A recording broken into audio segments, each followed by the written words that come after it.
Good day mga ka-GMC. So andito na naman tayo sa Budget Bikes Cavite, na kung saan meron na naman tayong bagong iba-bike check. Kayo ba'y naghahanap ng gravel bike na less than 6K? Ayan, so kung may idea na kayo doon sa Promax PR20 nating nilabas, merong lumabas si Garuda. Yan, pinakamura gravel bike sa market. So umpisa na natin i-bike check ito. Pero bago lahat, please like and subscribe.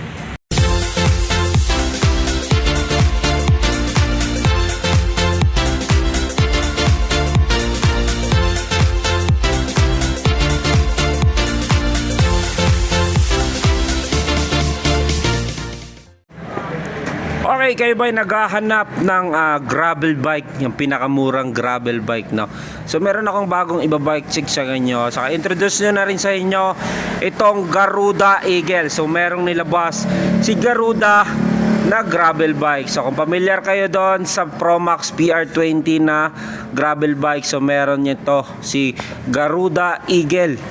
Ayan, so ito check na rin natin yung specs niya, tsaka magkano yung presyo niya. So umpisa na natin i-bike check.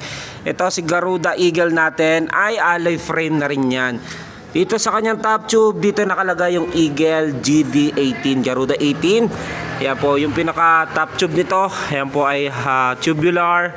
Then sa down tube naman niya, ayan, Garuda. So nakalagay yung Garuda na brand yan. So meron na rin yan lagay ng battle cage dito. Sa kanya namang set tube. Ayan, so meron na rin yan kasama dito yung lagayan. So meron yan dito sa kanyang down tube, tsaka sa set tube niya meron yan. So size 47 yung frame ng set tube niya. So 52 naman dito sa kanyang top tube. Ayan. So quick release na rin naman yung kanyang seat post. Ayan po ay 27.2. Stock pedal plastic, ball bearing. Sa kanya namang saddle, ayan, stock lang din. Yan, medyo makapal naman ng konti. Dito naman tayo sa kanyang FDRD. Ito yung nagustuhan ko dito. Ayan, naka Shimano Tourney TC na yan. So clamp type yung kanyang FD Tourney na yan. So ito yung naka 3x. Crank na ginamit sa kanya ay bakal pa yung crank arm niya. Ito yung naka 3x. Pero ang kinagandahan nito, yung bottom bracket niya ay self bearing na square type. Ayan yung mapapansin nyo, square type na bottom bracket. Size 119mm yung kanyang 118 to 119 yung kanyang bottom bracket yung size, no. So sa FD na ay Tourney. Ito Shimano TZ din yung kanyang RT. Ayan, so ito ay 7 speed. Ayan, thread type yung kanyang sprocket. Bilangin na rin natin kung 7, 1, 2, 3, 4, 5, 6 7 speed. Ayan, Shimano din. Ayan, sa hub naman niya ay ball bearing pa din, ito ay bakal pa. Then yung rim naman na ginamit dito ay alloy na. Gulong na ginamit naman sa kanya ay walang pagkilinlan, o di kaya ito ay 700 by 35C. Yan, so pwede nyo siyang gawin, no? Kahit kaya hanggang 45C kakayanin ito. Kung gusto nyo siya mas malapad na gulong, pwede siya. So pwede niyang option, pwedeng road bike, pwede rin gravel bike. Sa 35C manipis na to na klase ng gravel. Ayan, so kung gusto nyo palakihin, pwede siya hanggang 45. Pwede rin yung 28C na pang road bike. Ayan, so dito naman tayo sa kanyang harapan. Sa kanyang headset ay meron siyang nakalagay na Garuda o yung logo niya. So ito siya ay standard size, I think 44-44, hindi ako nagkakamali. Then ball bearing yan, headset niya. Sa kanya namang stem ay alloy na, naka-start stem siya na naka-upright siya. So positive. Then drop bar niya ay bakal pa, standard size. Yan, meron na rin siya kasamang bar tape, yung stock na bar tape niya. So meron siyang brake. Yan, ito yung pinaka-preno niya. Yan, so naka-drop bar na rin yan. Okay, dito naman tayo sa kanyang fork. Sa fork naman niya ay bakal pa. Yan, so yung color naman niya, di ba? Ang ganda. Blue, tumutugma dito. Maraming color to, no? May black, red, blue. Alam ko meron pang ibang kulay to. Yung kanya namang unang gulong tsaka likurang gulong ay naka ball type. So yung hub niya ay ball type din.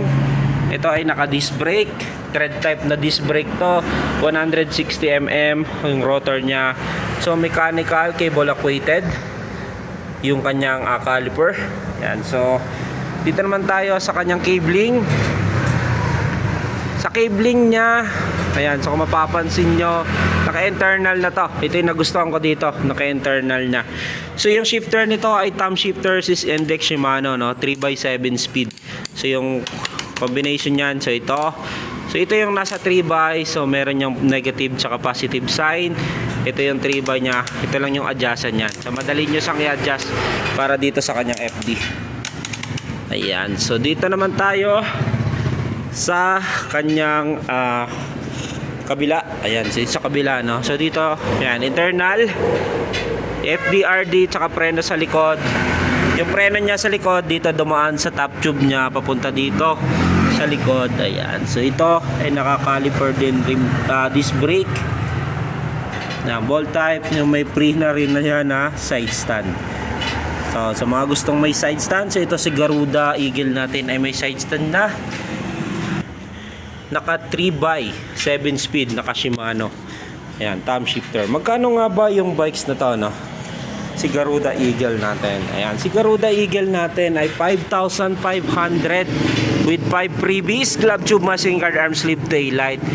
Pero ano, sa 5,500 meron ka ng gravel bike. Kung ikaw namamahalan pa doon sa Promax PR20. Yan, so compare na rin natin yung difference niyan mamaya. So meron ako second video niya na i-compare natin itong dalawang gravel bike, yung pinakamurang gravel bike sa market. So ito ay alloy frame, yung rim saka yung stem ay alloy, the rest mga bakal na. Pero ito ay 5,500 with 5 freebies, club tube, machine guard, arm sleeve, taillight. Ayan, kung kayo naman ay walk in dito sa atin, may discount kayo dyan. Cash pick up, no freebies.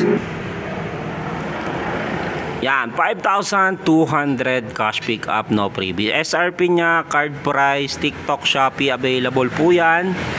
5,500 with 5 freebies, glove tube, machine guards, arm sleeve, taillight. Ayan, so ship nationwide tayo kahit saan man sulok ng Pilipinas. Ayan, si Garuda Eagle gravel bike natin, mga ka-GMC. Okay, natapos na tayong i-bike check itong pinakamurang gravel bike na nakita ko dito sa market.